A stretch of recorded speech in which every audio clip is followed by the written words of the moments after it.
we're going to say yes, this is primary device. So we're going to assume that I'm the primary driver. Enable Apple CarPlay, yes. I'm going to get a notification on the phone if we want to use Apple CarPlay. Similar to what we do if we plug in. There we go. Use CarPlay. It's just wireless. It's and it just takes a second to establish the connection between CarPlay. Only thing about this is with our older customers. It's different. Yeah, it's different. It'll be kind of still, even though it's quicker for us, it's still trying to, because I get a lot of older customers, like 70, 60 something years old, and they're like, oh, this all this high tech stuff. Well, it is 2022. You know what I mean? So time to get with it. It just take a little time consuming trying to explain this to older customers. That's it. Yeah. So now we're connected via CarPlay. Now because CarPlay is wireless, it overrides the Bluetooth. So if we go back to our Toyota screen here, see how Bluetooth is not lit up. So we're not connected to Bluetooth now, which is fine. We'll still get phone calls through CarPlay. So if we want to switch though, if we want to go back, see we got our toggle switches right here. Yeah. We just turn off CarPlay. It's going to disconnect CarPlay, and then we can go use for phone, use for media if you want to. Connect. You'll see Bluetooth icon lights up, and now we're back on Bluetooth. And it's just as easy to switch back to CarPlay. As soon as it lights up, there you go. You can go back to CarPlay. That simple. So, remember I told you guys about the user profile part of it, okay? Yeah. So you see here, I'm selected primary driver. My little blue light is turned on, okay? That means I'm currently the driver of the vehicle. So any settings that I would save, and I'll show you guys that in a minute, it's gonna tie to my setting, okay? So let's just do a little visual demonstration. And this is something that you guys can do for your customers. So let's make this dark mode, okay? So what I just did, I just established my profile setting as dark mode for the screen. You don't have to do anything special. Anything you set up, it automatically stays that way. So I'm now selected as dark mode. So let's do this. Let's sign out to guest mode. All right, so there. That removes me as the driver. Now it's guest mode. None of my settings are going to be in here. Nothing's going to be affected. I can come back in here. I can turn this back to light mode. All right, so remember, we're in the guest setting. Now, if I want to go back to driving, this is where the PIN number comes into play. Anytime you want to load your profile, your profile in, you have to enter your PIN number. So don't look at my very secure PIN number. Now watch. Look, there you go. My settings come back that quickly. That's a great visual thing you can do for your customers because it's easy for them to see. Because you can say that. You can say, oh, you save this, you can save that. Okay. Until you actually show them and you say, look, here's what I mean by that. That's a great visual. Now, does anybody in here have the Toyota app on their phone? Yeah. You should all say yes. Okay. Let's see. Let's see if any of you guys are logged in. Somebody open up your phone. My phone on the charger. Okay. Go into your app real quick. Go to your account.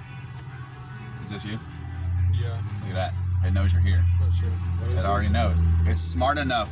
Like I said earlier, it's smart enough to see when there's an account. So, do you have a PIN number established yet? No, I never set one. So go back to the home screen. Security settings. Yep, security settings. Go ahead and set up your PIN. Oh, shit.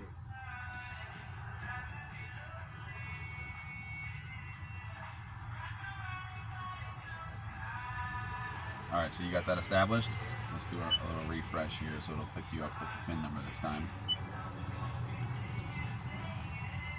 Go ahead and put your PIN number in.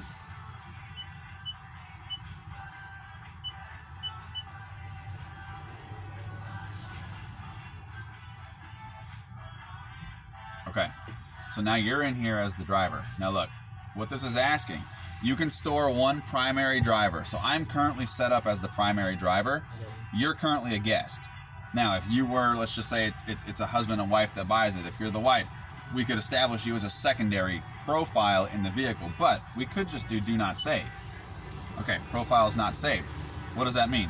It means you're a guest in the vehicle. You're driving this vehicle as a guest. Pair of device, we could do your Bluetooth if we wanted to. For right now, we're just going to skip it. But look, you're now the driver of this vehicle. So that means that you can set up your profile. Any tundra you get into, you can load your profile in it. And it keeps everything that you have on your profile. And eventually, as I said before, this is going to be every car. So you guys can use this stuff for demonstrations with your customers to show them the difference between a stored profile, a guest profile. Now look, we can just do save right here like this. Now look, you can select primary driver. We're not going to do that. We're going to hit continue. Look what happens. Now you're in there. So now you're part of the saved profiles. So you're saved, you're not just detected. So we can easily switch back and forth between the two. So it's that simple. Now there's one more piece to it. So the user profile is either stored with the phone or it's stored with the key fob. So because we have two key fobs, we could store two different profiles to the key fob. See right here where it says link key? Right. If I were to hit that, it would set this key up to your profile. So you could get in the truck without your phone. I don't know who the hell would ever do that anymore, but you could come out without your phone, and as long as you had your key fob, your profile would get loaded in. So it's kind of like a situation. So either the phone or the key fob gonna read your whole profile. Correct, yeah, for two of the drivers, because again, you only have the two key fobs, but you have your primary and your secondary. So like a situation like my mom, she usually has one key, my dad has the other key. Exactly, yeah, so their profiles are stored. Now, if they both get into the car, let's just say your dad is the primary driver, your mom is a secondary. If she wants to drive, she just hits her profile and loads it up with her PIN number, and that's it. So they'll both have their own profile, their own PIN number. Now this one has memory seats in it, so even the seat settings get saved. So if your mom is 5 foot tall, your dad's 6 foot tall, it's going to save that seat setting as well. So as soon as she puts her driver setting in there, her driver profile, it's going to link up. Yeah, everything changes to the way that she needs it to be. So it's a great feature, and as I said, as time goes on, it's only going to get better because it's going to get into every car. By the end of this year, we should have 6 cars on it, or 6 models should have this system built into it. 6 models? I don't yet. No, we don't have all the information on that, but we got a couple of new things coming. So like BZ4X, the EV is coming. There is a Corolla. When are we getting the GR? Should be later this year. I want to say like August, September time frame. Because I had the hatchback, I had the stick shift one, but the regular one. But I like the GR. I want to say. Yeah, the GR is coming later this year. I think Q3 is what they said we should see that car. And the manual Super. Yeah, it's coming. It is coming this year for the 23 model year. I don't know where it is. I don't know anything about it yet. They haven't given us details. We just know that it's coming. All right, so if you can get one allocated here, I'll give you my number. I'll put 10,000 down. I'm dead serious. So then, simple enough to remove somebody. We just go down here. We go to delete driver, and delete, and you're done. You're gone that quickly. So. And it just gave me a notification. You got it that quickly, right? Yeah. Yeah. It's amazing how fast it's linked together. So see what you saved there because it still knows that you're here. But as soon as you were to walk away, that would go away and be gone. So if you ever see that, if you ever see somebody's name when you're working on one of these or you're delivering one, that's why you see it there. Is because it's just detecting somebody. Okay. Yeah, it's that simple. And then for me, same thing. We can just do delete driver, and it's going to be gone. And now we're all out of here. See, forget linked Bluetooth devices. Everything is gone. That simple. So. Really simple, guys. I just wanted you to see that. I'll run through it again if you want to see the whole enrollment process, just how quick and easy it is. But it's that easy. Real quick, I didn't do Wi-Fi Connect earlier. If you guys saw that, there's a reason for that. So if you're ever going to demo connected services to a customer, you're more than welcome to do it. You can absolutely pair up to anything. Pair the connected services. Just don't do Wi-Fi Connect. Because that'll start the trial. Correct, because the Wi-Fi trial is on AT&T, not on Toyota.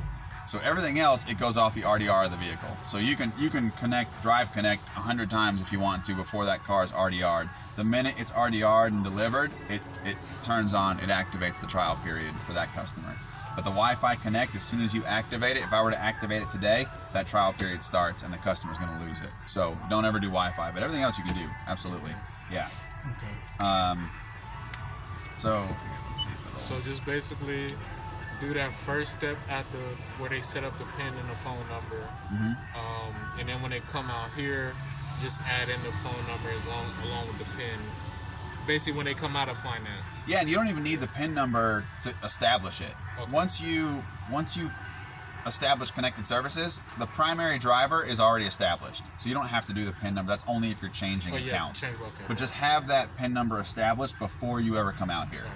Yeah, 'cause otherwise what happens is it wants to set it up on here, and it starts going back and forth between the apps. Sometimes you got to put the email address in on the screen, and it turns it into a 20-minute process. And you guys saw, it should never take more than 2 minutes. It's so quick to get it all done. Just have that PIN number established, and everything else, the vehicle walks you through everything else. It's that quick.